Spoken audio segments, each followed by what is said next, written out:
ও কেন করলো সেটা তো সেই ভালো উত্তর দিতে পারবে। বাট আমার সাথে ওর ভালো সম্পর্ক এবং ওর সাথে আমার কথা হয়।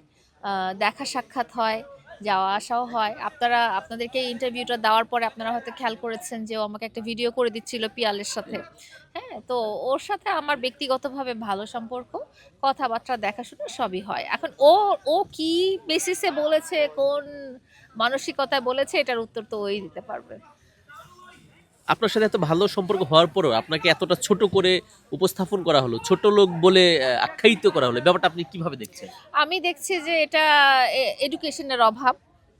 কারণ কি আমরা আমাদের কাছের মানুষকে কখনো ছোট করতে চাই না।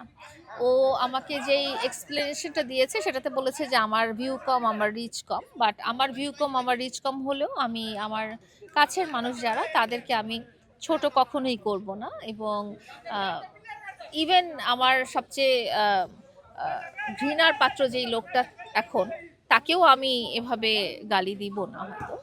তো ওর সাথে তো, ইমরানের সাথে তো আমার খারাপ সম্পর্ক নাই। তা আমার মনে হয় প্রপার এডুকেশন, প্রপার গাইডেন্সের অভাবে এরকম হয়তো বলে ফেলেছে। বাট এটার পিছনে কি আছে